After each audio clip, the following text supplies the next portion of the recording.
Well, the Fed isn't the only one with a dire prediction about the U.S. economy. Former Deputy Treasury Secretary Roger Altman wrote in the Financial Times, quote, "Another recession would be profoundly damaging to labor markets and public confidence. That requires the type of far-sighted leadership that we haven't seen much of lately." Altman is the founder and chairman of Evercore Partners. And Roger, always great to have you on In the Loop. Hi, Betty. Am I imagining this or not? You are much more pessimistic than the last time I talked to you. Well, it's a matter of degree. Until recently, I thought we would avoid another downturn, and we still may. But I'm afraid that the odds of dipping into negative territory on growth have risen to a pretty high level. And I believe the bond market, entirely apart from the Fed's Operation Twist, is signaling that. And all the recent economic data, almost without exception, is so downbeat, whether it's jobless claims, whether it's housing starts, whether it's retail sales, whether it's consumer confidence, they're all trending like this. And so I think we're on the edge of slipping back into negative territory. We may or we may not, but we're right on the edge of it, I think. But Roger, was there a turning point in these last several weeks or so that told you? I mean, was it a piece of economic data? Was it, what was it about the bond markets exactly that told you this? It's been the relentless fall in medium and long-term yields. Okay. By the way, both on Treasuries, on UK gilts, and on German bunds. Before Operation Twist, the 10-year yield was in the 1.95% area. That was, and we're lower than that this morning. Right. That was the lowest yield ever recorded since the Federal Reserve began publishing market data in 1953. Lowest yield ever recorded. Now, ask yourself, well, what does that signal? Some people would say, well, the Fed is on maximum ease, but that controls the very short end of the market, not not the medium and long end. Some would say, well, there's a big safe haven factor going on. Right. There's truth in that, but that's not the main reason. The main reason yields are at this really quite incomprehensible level, I think, is that they are signaling that there'll be negligible demand for capital and negligible inflation. And those are hallmarks, unfortunately, of recession. Of a recession. Now, I see us right on the edge and at a rather an inflection point. And I obviously hope we don't tip over into the edge. What could tip us over? Well, it's a little aversion of, it's a version a little bit of Franklin Roosevelt's famous comment that all we have to fear is fear itself. Psychology, particularly centering around the European sovereign debt crisis, is extremely negative, and there's a great deal of gloom. You know that because you're following it so closely. We talk about it every day. There's a great deal of gloom, and that feeds on itself. And I think that I think the European debt crisis is causing a great deal of retrenchment mentality. Right. Among businesses, actually among consumers too. And the consumer sector is the biggest one. We all know that.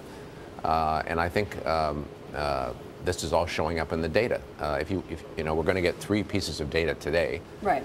We'll see what they say, but the recent trend has been relentlessly negative. Well, given your concern about these long-term rates and the record low levels, now you've got the Fed. They're going to try to push those rates down even lower. Did they do the right thing? Yes, I think they did, because this is a moment when you have to pull out all the stops, and that's what the Fed has been doing. And despite all the quote controversy over the Bernanke regime at the Fed, I salute him. I think he's been doing time after time after time the right thing, because he's pushing the envelope, and that's what we need. We are back with Roger Altman, the founder and the chairman of Evercore Partners. And Roger, right before the break, you were saying that you salute Ben Bernanke and what he did with launching Operation Twist. But how do you interpret what's going on with the markets right now? I mean, they're selling off in a major way today. Yes, but I think the markets are reflecting this edge of recession mentality, Betty. Okay. And reacting in part to the very gloomy language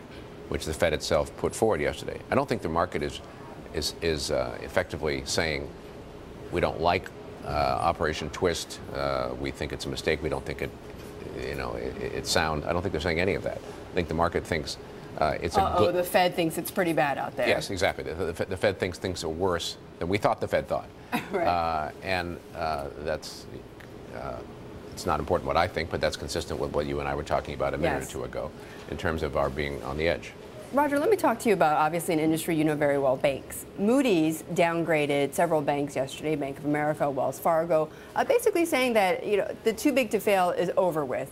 There isn't going to be government support any longer for banks. Do you agree with that? I'm not smart enough to know whether the rating decision was the right one or the wrong one, but as to whether we've moved out of a too big to fail mentality in this country, and if one of these giant banks was on the edge, we would let it go, I don't think so. Now, so you think there could still be implicit government support? Yes, I do.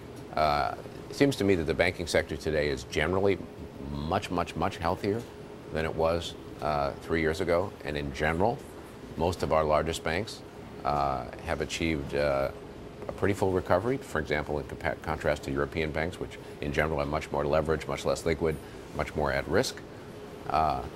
So I think the sector is much... So the chance of a bank failing has lessened? Much lower.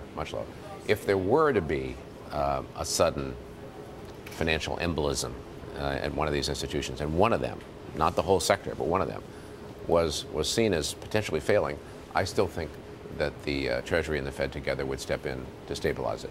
What makes you say that? What makes you Because I convinced think about the impact on the economy and on society as a whole of one of the largest banks failing at this moment of extremely fragile psychology would be terrible.